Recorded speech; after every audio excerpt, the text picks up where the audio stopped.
just made that up. That's pretty good. It's right? like you spent the whole week in Belgium. I know. Are you feeling inspired? Feeling very. Hey, we both wore black. Team uniform. I know. Cool. Neat. Hey guys, welcome. We're back in the office. I got these new little internet thingamawhatsits that boost your internet, and so we're rocking pretty fast internet according to the internet tests. How do you like that signal? So this one should be pretty good. Now remember that YouTube itself is kind of crappy, so it might go fuzzy and whatever, but we shouldn't lose you. It's not our fault if it happens. Knock on wood. I wish we had some wood to knock on. Yeah. What's up? We just reunited about 5 minutes ago. Haven't seen Craig for a week. It was nice, I gotta say. It was so nice. It was a good break. Yep. Yeah, I feel like it was needed. I feel like we were kind of right at that point where we were about ready to. Well, Craig might not have had a job for too much long. No, I'm just joking. Wow, I'm joking. Oh, I missed you. That's great. Good question, Nick. Yeah. What did you bring Craig back from Belgium? That's the best question so far today. Well, it's the only question. I brought him back some love and some respect. Here's the thing, okay? I didn't even bring anything back for my family. That's how much of a jerk I am. Did you bring the chocolates? I did bring Rochelle at the Hardwood Center. I couldn't remember the name. Specifically asked for a specific kind of chocolate. I couldn't remember the name. And you get over there's a million kinds of chocolates. I did bring back a bunch of chocolates and 2 pounds of chocolate, and I will give Craig some, but I didn't want to give him some before the weigh-in. Oh, so nice. I was being considerate. Waffles? Actually, in our calendar, I said bring Craig back a waffle. I brought him back a Stroop waffle. Oh, I love Stroop waffles. Yeah. You can also get them at Costco. No, I know, which is kind of funny because I flew all the way back with them. But what are you going to do? You didn't eat them on the way back. What I would have loved to bring him back was some beer. The beer over there is flipping fantastic, but I didn't want to check a bag. The Amsterdam airport is insane. Mm-hmm. And I waited for 2 hours to go through security on my way back. If I wanted to check a bag, the baggage check line would have taken like another hour and a half, 2 hours. So we're talking 4 hours of standing in line just to bring Craig some beer when we're going to go to London in like a month. So yeah, we can drink over there, even though the beer in London's not as good as Belgium. Question of the day is, will we be at our goal weight in 1 month? Maybe. That's 10 pounds. It'd be nice to get there and stop doing this before we go to London. I know. You guys, I'm gonna go up. You know what my mistake was? Is the last weigh-in before I left, I lost a lot of weight. I lost 5 pounds. I should have slow rolled it and only tried to lose like 1 pound so that I didn't go down so much. Because now I know I went up. Well, and here's the deal. So for those of you that don't know, whoever does not lose, well, if you go up in weight, the other person gets to pour something on the other person's head. Mm-hmm. And so this morning I'm thinking on my way to work, I'm driving out here. I'm like, okay, what am I going to do? I'm going to do something really nasty. And then Jason's like, hey, we got to do the live stream in the nice new office space because the internet's better. It's true. So my plan completely went out the window. And then I also told him, I said, so you can't pour anything too nasty because, you know, we got like nice rugs in here and stuff. That worked out good. So my sour milk from the fridge is out of the question. But here's the thing. I wasn't going to go to Belgium and not try all their local foods and drink their amazing beer. And the event we went to at for that Rubio put on, it was at a local brewery. The entire event was. And they set up a wood shop and we were building furniture in the barrel aging like warehouse. And right next door was a tasting room. So we would go work for like half an hour, go get a beer. Go work for half an hour, go have 2 beers. Go work for 10 minutes, go have a beer. Forget that we were working, stay and have beer. That was kind of the normal pace of the day, which was awesome. I'm scared. I'm very scared to get on the scale. I'm excited for What if I'm right back where we started? What if I went all the way back up to 206? Wait, so you did yourself in last week because you went all the way down to 188 from 193. I know. You must have fasted for 2 days or something because stupid. Dude, I'm going to guess 192. I bet you're 4 pounds heavier. I bet Let's find out. At least. Let's go. Oh. Moment of truth, everybody. Wait, I have my credit card in my pocket. Take that out. that a new credit card? Yeah. Don't hold it up in front of the camera. I'm not even gonna.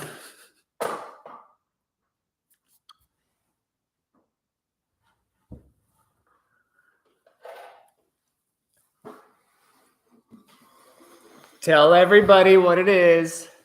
I weigh 218 pounds. No, I'm just joking.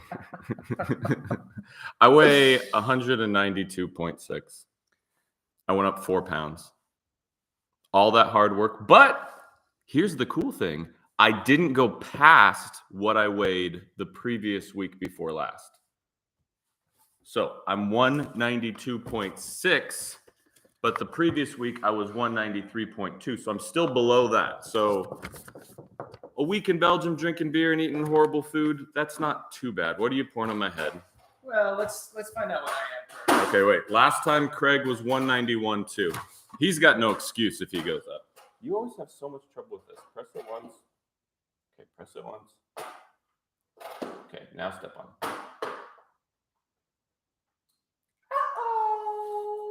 Craig lost 0.2 pounds. He weighs 191. Yeah, buddy. Darn it, I had something all prepared to pour on your head. I thought for sure. Well, we can vacuum, right? Oh boy. What is it? So I'm always emptying the dust collection system. Oh no. And I figure maybe it's time for you to empty it once. Good thing I'm wearing a hat. Oh, sorry. Okay. There we go. All right. So that's how we start our day. What is this? White oak? Yeah. Yeah. Oh, look at this. That's the problem with having hairy arms is the dust sticks to you. Yep. So there you go. You were a little nicer on my first pour. You just did dominoes. All right. Hey, let's get to some questions. Actually, you know what? Wait, name this tune. Okay.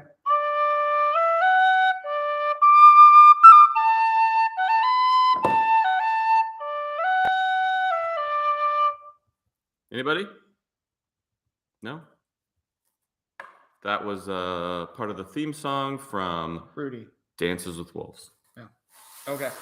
Hey, so I have to apologize.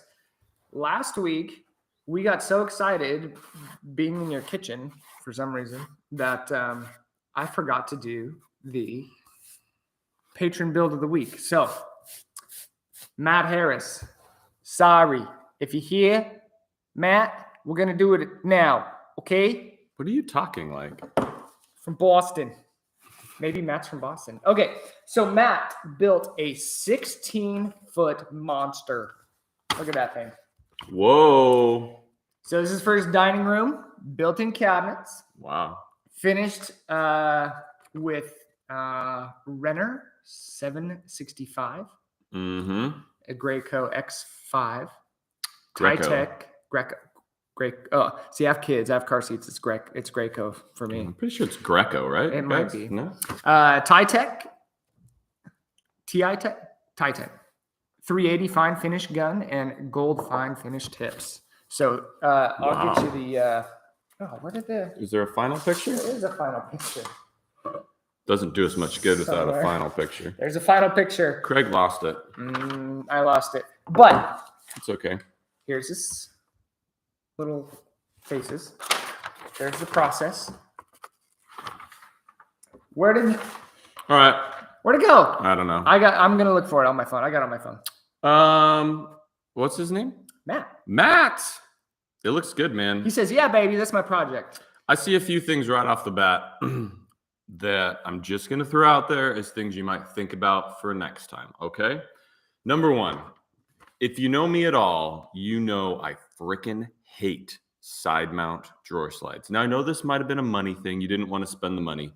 But in 2 years, when you replace these side mounts because you hate them so much and you buy new ones, you're going to be out the money anyways. So in the future, trust me, get undermount drawer slides because these ones, give them a few years, you're going to open a drawer and it's going to sound like you're killing a witch. It's going to be like, it's going to sound pretty terrible. Number two, I see some things with your face frame that I just question. All right. You keep going. Keep going? Yep, just oh, keep because going. you're doing, Yep, but they can still see me. They can still see. All right. On the face frame, I don't personally love how you did the face frame before you hooked all your boxes together. So you have a seam in between each one of your boxes after you hook all the cabinets together. If it was me, I would have hooked all the carcasses together, put the face frame on afterwards so that you didn't have a seam in between each and every box. Just saying, that's what I would have done. Also, the face frame portion on the top of the cabinet is really, really thin, okay? Hard to tell. It looks the same thickness as the face frame around the entire thing. Now, the reason this is concerning to me is because I don't know what kind of top you're going to put on this. But normally when you put a top on, you overhang the top on the front over the face frame a little bit so you get a nice clean reveal from your cabinet boxes to your top. And if you overhang that top, say 1/2 inch, well, then the top face frame is going to be really super skinny and it's not going to match the rest of your face frames. Other than that, the boxes look like they're constructed really well. Looks like very similar to the way that I would do boxes. It does look like you have a little bit of a toe kick on there. I do my toe kicks a little different. I build the toe kicks separate and set all the boxes on top because it's easier to square everything up. I'm not saying that's a bad thing. Lots of people do it this way and it works just fine. Other than that, those are the only things I have to say. Here we go. There's the finished product. But all that to be said, finished product looks amazing. So does it really matter? Oh, and you see, now that I see the finished product, it makes more sense with your face frames because you have full overhang on everything. Okay. We call that a false inset look because basically everything's squished together so much that it gives the appearance of inset cabinets, even though they're sitting on top of the face frame. And because you cover up the face frame, everything I just said about the face frame doesn't matter at all. So good on you. But you still got side mount drawer slides. So no, it looks amazing. Looks really good, Matt. Yep. Knocked it out of the park. And man, your interior decorating skills are on point. On point. You got your shaker style cabinets there. And they look pretty good. Yeah. I think it looks all. So he says great. The blooms were sold out. Bloom or bloom?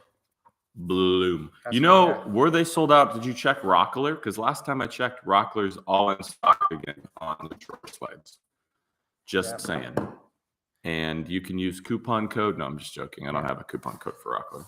And you scared Tim because he said, geez, I'm going to be afraid to show you any projects from now on. No, none of that was mean. I'm just saying. Okay, bottom line, I'm not trying to be mean or anything like that. It looks fantastic. Finished product, amazing. I'm just giving you guys some things to think about when you're doing your own projects that might elevate it just a little bit.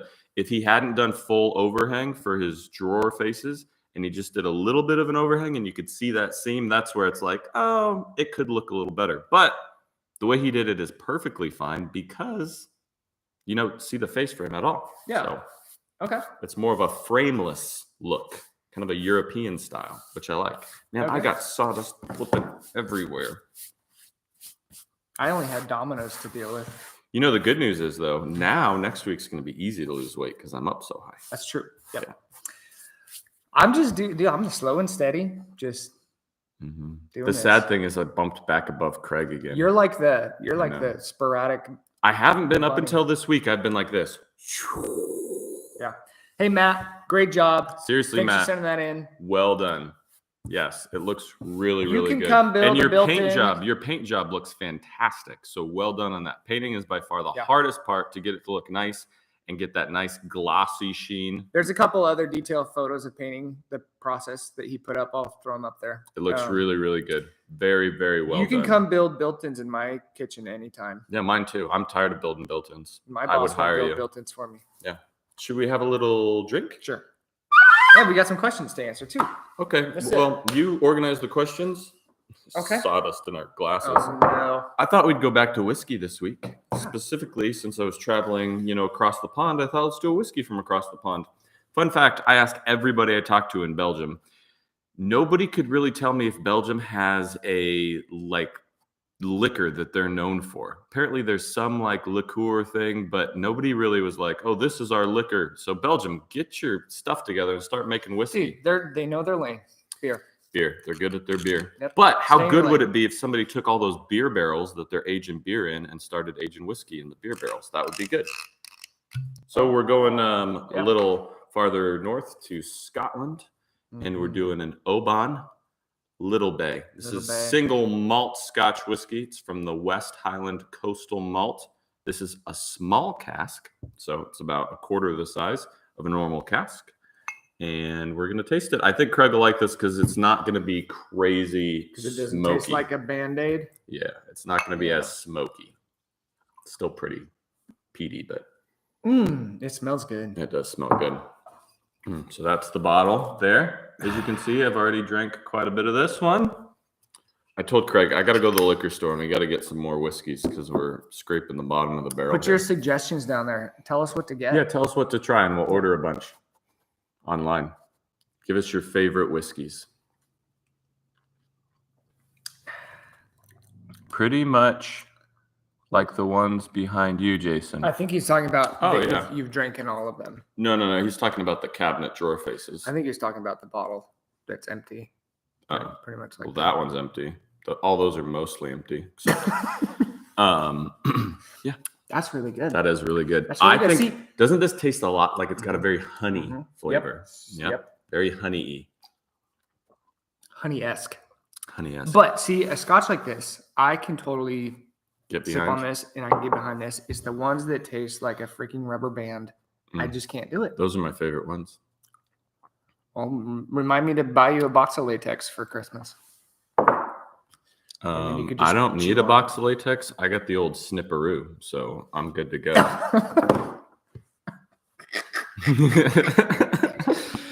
All right. Let's see. Let's get into some questions here because that's why we're here, aren't we? Joseph wants to know. This came in on Patreon. Hey, guys. I have a question about routing.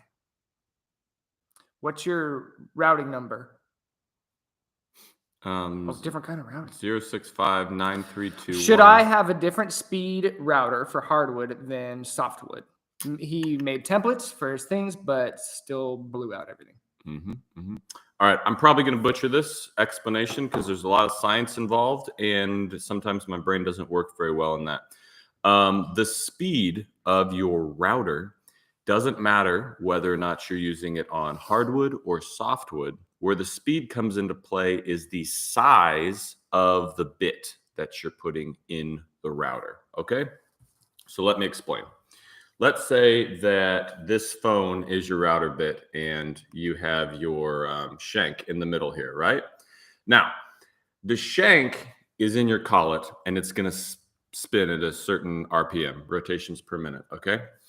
Now, if you have a really small router bit so that the edge of the bit is really close to that shank, the outside of your bit is going to spin pretty close to the same speed that your shank is spinning, right? But I guess it's more rotations versus speed, okay? Because that's what we're talking about here. It's going to have very similar rotations to the shank because it's very close to the shank. Now, if you have a router bit that's larger, so your shank's in here and the edge of your router bit's all the way out here, the circumference that one rotation makes is a lot larger than the shank.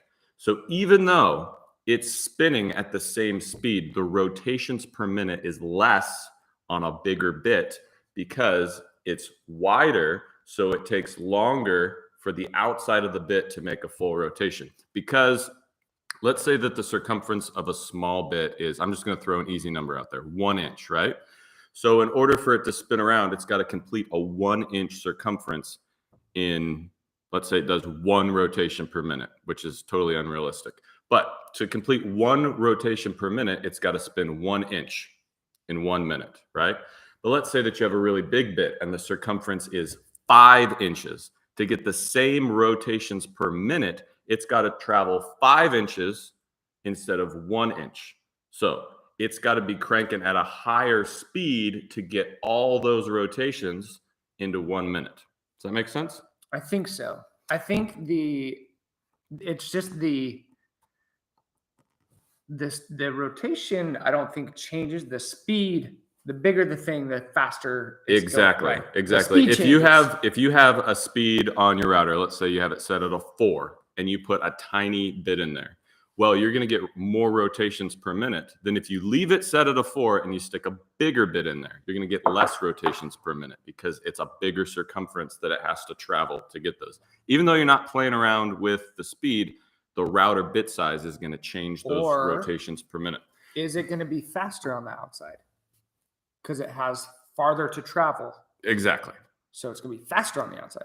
What did I say? Slower? Slower. It's going to be faster on the I outside. think the outside's going to be faster. Exactly. 'Cause Because it the has to- speed, correction. It has to travel more. Correct. See, this is where it gets really confusing. It has to travel. Everybody's going to figure it out. No.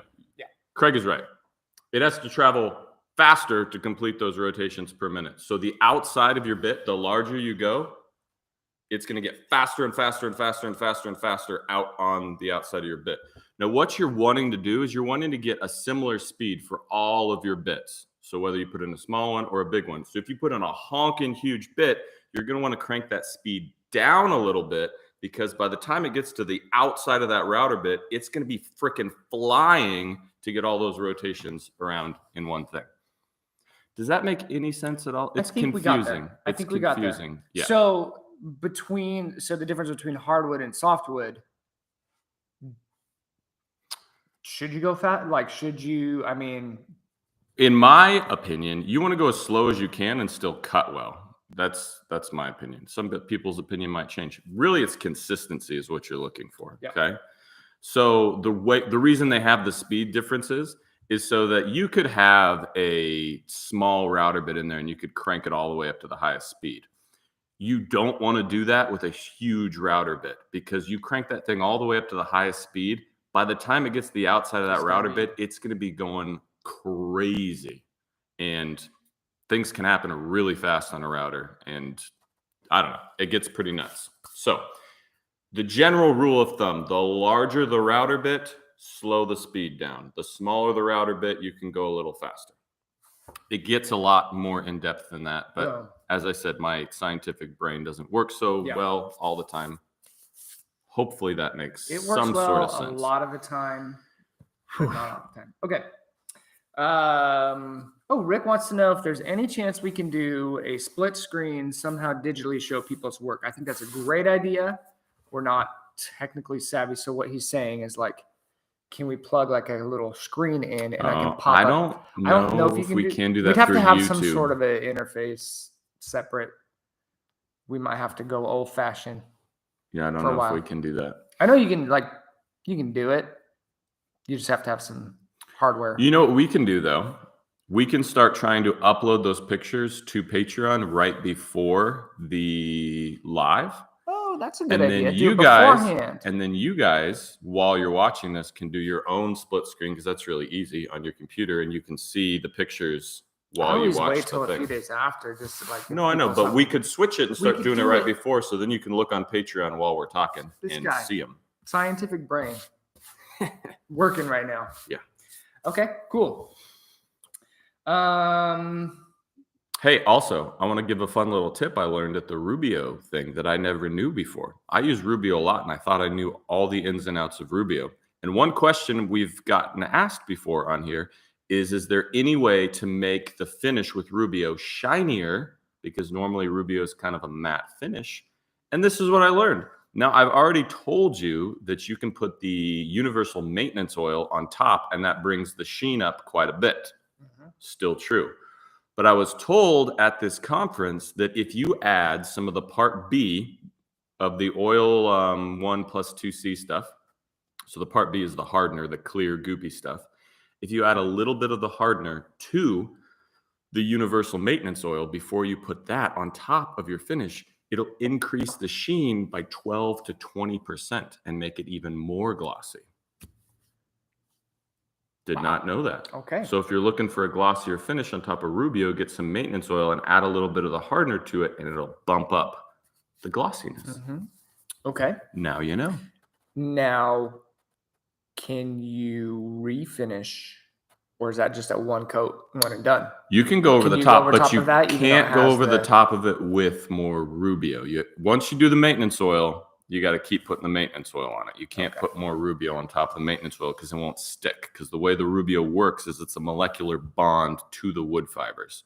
So if you cover up that Rubio with maintenance oil, you can't put Rubio on top of it, but you can keep putting maintenance oil as much as you want on top of it. So, okay. John wants to know, Jonathan, welcome to the party, Jonathan. welcome to the party, Jonathan. Woo! Can you do a video on how you do SketchUp? Did we do something like that? Like I did a little tiny quick video for our patrons. Okay. But I've never done a full YouTube video.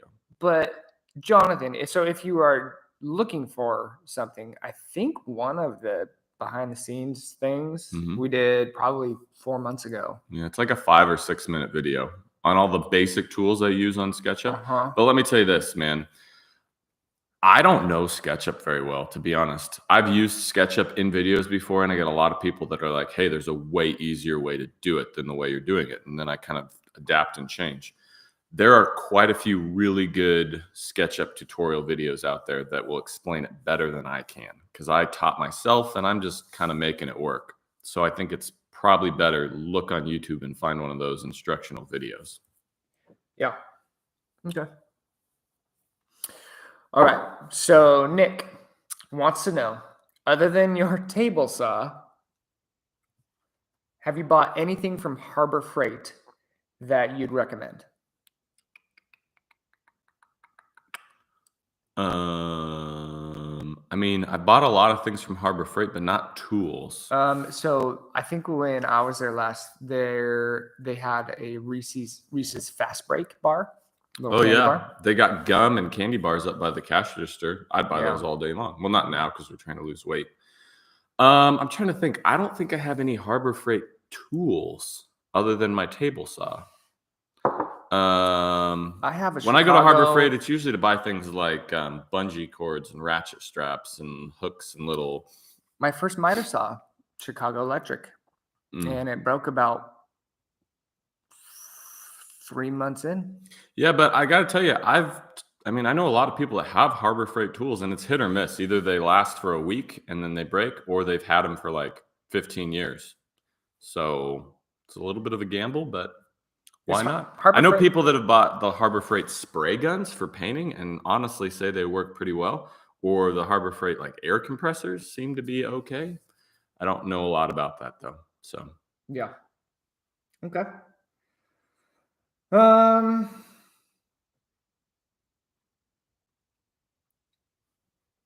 What else we got? We're looking here. What else do you have? Well, I learned some things on my travels abroad. One of the most difficult things is, okay, so we show up. I didn't really know what I was doing. I found out so like close to when we were leaving for this thing that I didn't even know what we were doing over there. They just said they wanted us over there. So we flew over, we get to the conference, we walk into this little like barrel aging room, and they hand, I was there with Lucas from Lighthouse Boston and Jeff Mack from Jeff Mack Designs up in Canada, the Epoxy King. We got in a fist fight once, but just once. We walk into the little barrel aging room. Wait, time out. For real? No, we didn't really get in a fist fight. Right. Jeff Mack's a great guy. We just have this ongoing battle because he's like all about epoxy. Yeah. He knows I hate it. Anyways, we walk into this barrel aging room, and there's makers from literally all over the world. There's guys there from South Africa and Ireland and Germany and France. And apparently we're supposed to be these like team leaders and split up into 2 teams and help each team build a piece of furniture for charity. And they're like, so you're going to start building now. You have a day and a half, go build a piece, and then we're going to auction it off. That was the first I learned that we were going to do woodworking. I was in athletic shorts and tennis shoes and a t-shirt thinking we were just going to hang out and drink beer. So we start building. The hardest part of that entire build was I picked up a freaking tape measure. And did you know tape measures over there have all these little tiny numbers on them? People were like, oh, what I would look at and I'd be like, oh, that's a foot. People were like, oh, that's 400 M. What the heck's 400 M? I don't even know what that means. Micrometers. Yeah. I think it was millimeters. Anyways, that was difficult to try and make my brain work with all these tiny little numbers. I learned about those little numbers. I kind of got used to using those. I learned that a kilo is 2.2 pounds because I bought a kilo of chocolate. I learned that a kilometer is this weird form of measurement when you're driving, and it makes it seem like you're going really fast, like 150 kilometers an hour, when really that's not that fast, No. apparently. So that was all interesting. Have you ever accidentally switched your car speedometer to kilometers? No. I've done that a couple times. Mine's really easy. It's just like a little button. Oh, I've done that sometimes. I'm like, holy crap! I'm driving 88 into 25, and apparently I was driving 30. Oh, Yeah, yeah. It's confusing. it is.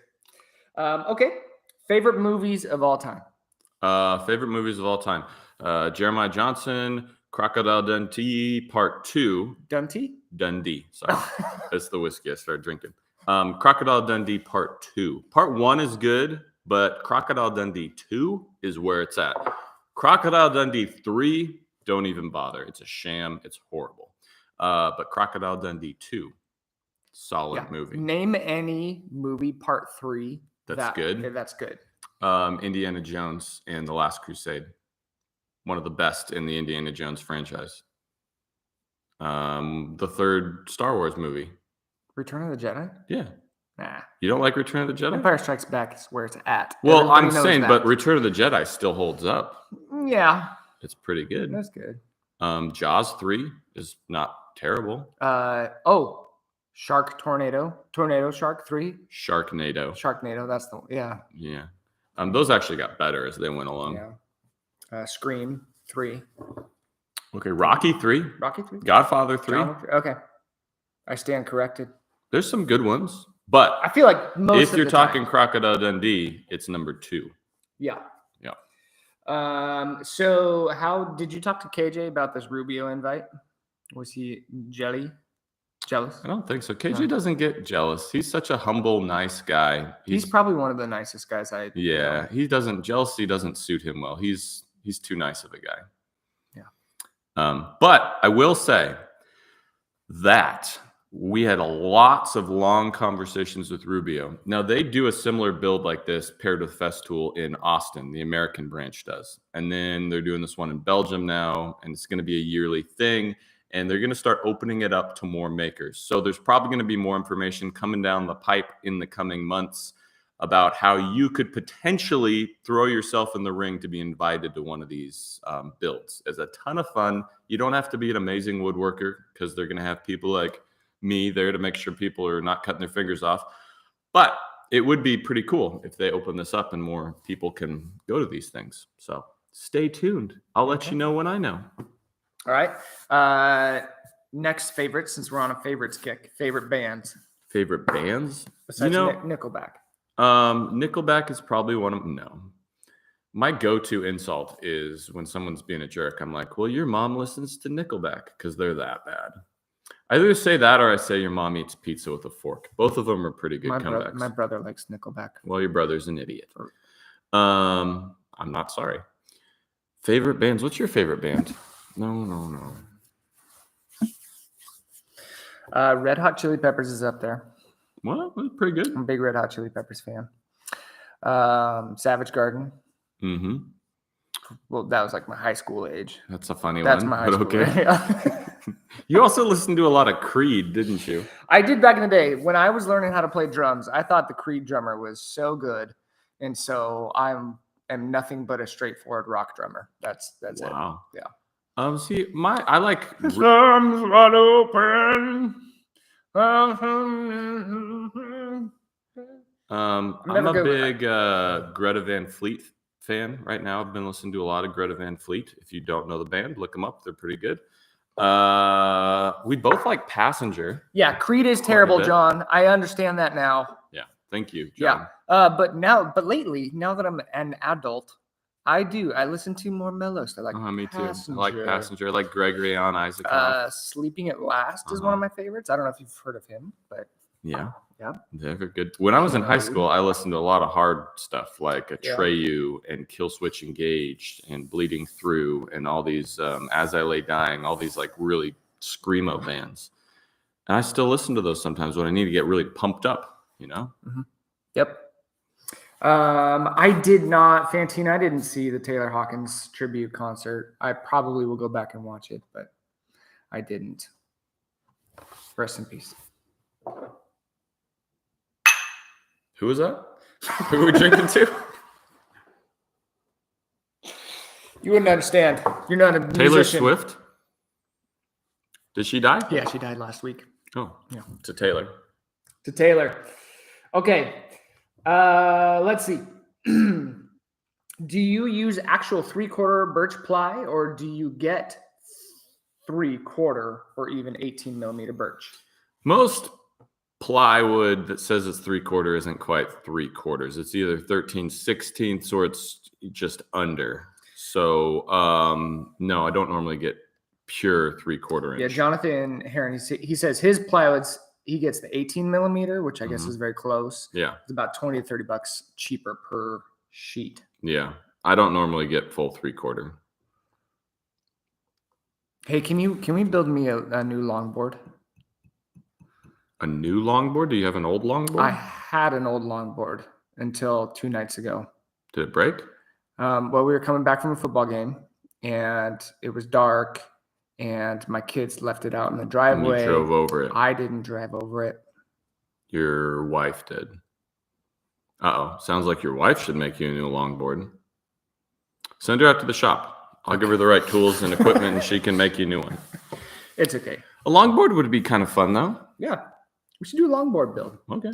Maybe like next summer, we'll do like a summer, we'll do like long boards. Like I really want to like, do a stand-up paddle board. That's what I was saying. We'll do 2 longboards. One skateboard longboard. And one paddleboard. Paddleboard longboard. Okay. I think that would be fun. Yeah. That'd be fun. What else we got? More questions? Not really. You guys have any more questions? Oh, your wife texted me and says, I assume Craig made it to work. Were you supposed to text her when you got here? I was. She said, because you rode your motorcycle and she wants you to text her. Yeah. Hillary, if you're watching, well, you're not because you're at work now. Yeah. Here, I'll text her back. Bessie or Pony? Pony. Pony. Pony. Definitely. Definitely. Pony. Yeah. Second, I'm texting your wife. Yep, that's fine. I like Pony better than Bessie, personally. I think that Pony's got more options, and I've had both. I just think Pony stands up and works better. Yep. My opinion. I'm a fan of their little squeeze clamps. There's ones too. Yeah. Rockler's got like you don't have to pump it. Shunk. The auto adjust or whatever it's called. Mm-hmm. Yeah. Mm-hmm. Do you straighten up the large? Did you straighten up the large tree house? Why is it leaning? No, not yet. That's today's task. Yeah. I got my steel braces that we're going to put in between it. Did I tell you we're going to put steel braces in between it? I don't know if we did. We're going to put some steel braces in between it. I got those. We'll give you an update picture today showing you those steel braces. Craig was a little shocked because I explained the process and he thought they were going to be a lot smaller. I thought, than like they were going to be like little beams that were like this big, a couple inches in diameter going across. And they're big. They look like something that would hold up like a skyscraper. They're pretty awesome. Yeah. That big. Yeah, they're big. Yeah. Well, they're only 4x4. But for a steel tube, that's pretty big. Oh, that was on Shop Sounds that you talked about that. Oh, yeah. Okay. I forget what I talk about on here in Shop Sounds. If you're not listening to Shop Sounds, go listen to Shop Sounds podcast. Hey, Renee Funk wants to know if we've ever had Pappy Van Winkle. I have had Pappy Van Winkle. Can I just, between you guys and me, I think Pappy Van Winkle is 90% hype. I don't think it's that big a deal. I think it's the most brilliant marketing strategy in all of bourbon. If you give me a glass of Pappy Van Winkle compared to Buffalo Trace's just standard Buffalo Trace, it's not that big of a difference. Let's be honest. It might be a little smoother, but I feel like people, because of the price, they assume like they're going to take a sip and be like, oh, this is the best bourbon I've ever had in my life. Yeah, but if it's a blind taste test and you did that and Jack Daniels? Buffalo Trace? If you did Pappy Van Winkle and Buffalo Trace side by side in a blind taste test, you'd probably pick the Pappy Van Winkle. It will be a little bit smoother, but I'm just saying it's not the best bourbon I've ever had in my life. Okay. It's the most expensive bourbon I've ever drank. What is it per bottle? Depends on what year you get, but for like just the lowest, like the Pappy 10 or something like that, probably like $1,500 a bottle. And then it goes all the way up to like anywhere from like $4,000 to $12,000 a bottle, depending on which one you're buying. Still a decent spread. Yeah. Yeah. Okay. Yeah. Cool. Hey, it's Rick says it's bow season in Kentucky. It's bow season here too. That's right. Yeah. I'm leaving next Tuesday to go bow hunting. But Rick says he would love to see you make a bow out of Osage orange. Ooh, that'd be cool. I would love to make a bow, a nice recurve. I made a tiny little one time. I got a dartboard and I was throwing darts, and then after a while I was like, this is kind of boring. So I made a little recurve bow that I can shoot the darts at the dartboard. And that was fun. Where'd that go? Oh, I think it might be out there still. But yeah, big one would be cool. That'd be fun. And then I could maybe go hunt with it. That'd be fun. Yeah. Dude, how cool would it be if you got an elk or a deer with your own bow that you made? It would be cool. I'd like to get an elk or a deer just with a bow first. This is only my third year bow hunting, and I've yet to get an elk with a bow. I'm not very good at it. So when I say I'm going hunting, it means I'm going to go walk around in the woods. Now, I will say I've taken shots at elk both years. And the first one, I don't know if I told that story in Shop Sounds. The first year, it was just horrible luck. I had this bull elk screaming at me at 40 yards. We called it in over the course of like an hour and a half, and we worked our way in there, and he came right in 40 yards broadside. He was standing right on the other side of this like big log, and I pulled back. I had a perfect shot. I felt good. I felt rested. I let that arrow fly, and sticking up out of the log was a little twig, and my arrow hit that twig and went right into his butt. And he took off. And we saw him the next day from about 400 yards away. Still had an arrow in The his arrow butt? had broken off. It was like the fatty part of his butt. Guarantee he was totally fine. Then last year, we were sitting up on top of this little ravine. We were waiting for the wind to change so we could drop down into this little wallow that we found. And we knew there was a bunch of elk activity down there. So me and my friend Tate were sitting on the edge of this meadow. We were talking about this volume, just normal, because we didn't think we had to be quiet. And all of a sudden, this 5x5 bull elk just walks right out in the middle of the meadow. And I wasn't ready. I wasn't expecting that there was going to be an elk that walked out. I mean, we were being pretty loud, and he started walking the opposite direction. So I scooted forward, and I got next to this little sapling tree, and I told my friend Tate to do a cow call. So he did a little cow call, and that elk just like 180 and started coming straight towards us. But we were sitting kind of up on the hill, and our wind was blowing down the hill like this, and he was coming in sideways. And I knew if he got too far in front of me, that he was going to get our wind immediately, and he was going to take off. So I had to like hurry up. I didn't have time to range him. He was at 30 yards. I thought he was at like 50 yards because I was just not ready. And a shot right over his back, just barely over his back. And he took off. So I've had good opportunities the last 2 years. I just haven't been able to make it happen. Moral of the story, you should have had your own bow that you made, and you would have made the first shot, and you wouldn't have had to go through that whole process. I don't know. So this year, I'm also not very hopeful because normally I go out for like 10 or 12 days. But because of traveling and everything, I'm going to have 4 days this year. I just saw there's a huge forest fire in our unit. So I don't even know if I'm going to be able to hunt when I get over there. It's going to be risky, but I'm still going to try. We'll see what happens. It's a little smoky over here. Well, not today. Today's not as bad, but yeah, every summer, Oregon's always on fire. There's a lot of tinder here. Yeah. That would be a good band name. Oregon's on fire. Yeah. But it's just like a bunch of old ladies playing church organs. Yeah. Just like, that would be cool. Yeah, that'd be cool. Our friend Malcolm McCutcheon's building an electric chair for Halloween. Oh. As a prop. Okay. I thought maybe he worked for the prison system. No, he's building as a prop. But he wants... That was shocking. Oh, gosh. You're killing me. I know.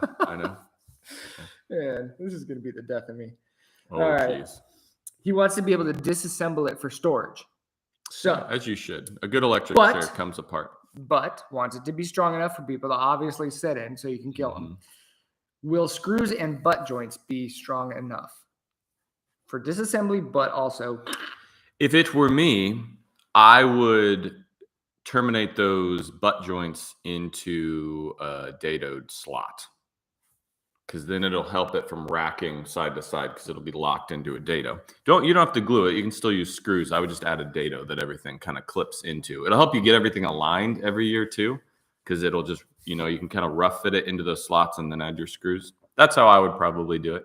If you don't want to use screws at all, switch it out for like a dovetailed slot, and then you can just kind of clip everything together and it'll stay, and you don't need the screws at all. And you could do that with a dovetail router bit. Well, there you go. Just an idea. But if you don't want to spend that much time in it, just screws and butt joints would probably be fine. I don't know. It's just a prop. Yeah. But everybody that sits down in it, they're not going to sit down gently. They're going to sit down and go, Yeah. So still got dust all over me. So that's all I have to say about that. Okay. Hey, good luck with that.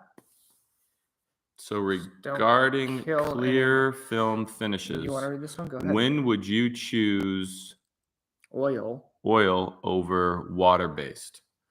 I always choose oil, always, because I always use Rubio.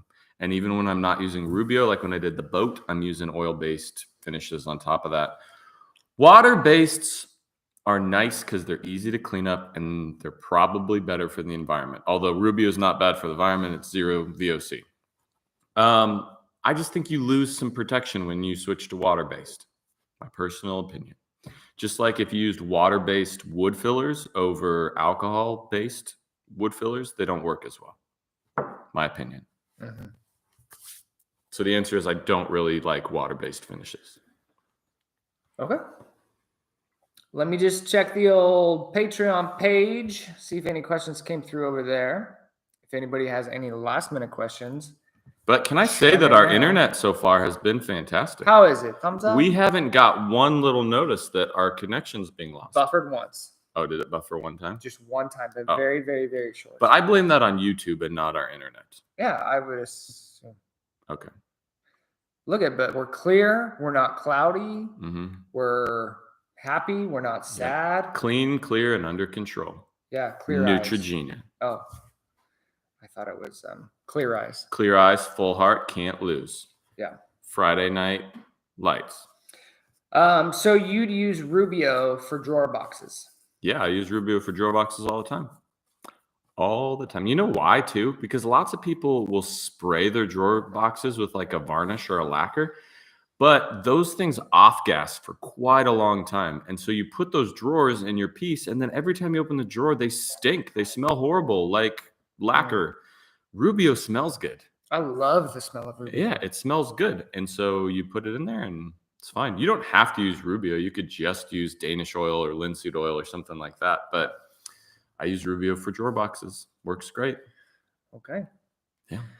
Are we back on next week? Are you hunting? No, I'll be here next Monday. Okay. We will do this next Monday, and then I'll probably take off the next day to go hunting.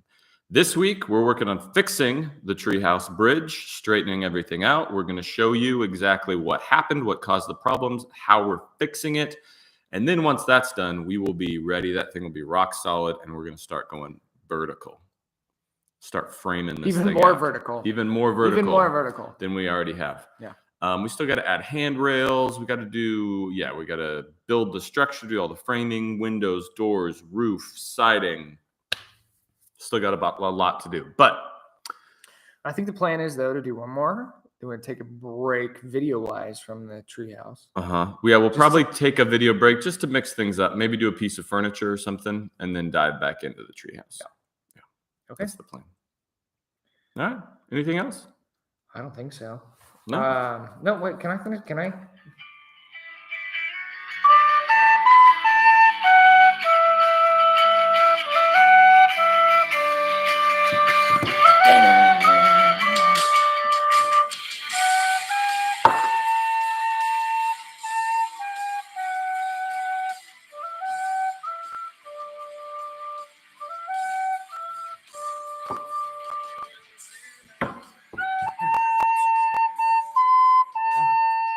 unsubscribe, says Malcolm. Sorry, guys. But the tin whistle playing was on point, right? I mean, that's pretty good for just on the spot. Might have been our best ending yet. Yeah. Okay. Hey, we Okay. love you guys. It's good to be back in the States. Next Monday, we'll be with you and we'll do some more Patreon behind the scenes stuff. Keep sending us your questions. And don't forget, if you haven't got a new hat, there's new hats on the website. I forgot about those. Yeah. So go get those. Yeah. All Okay. right. Okay. Bye. Bye.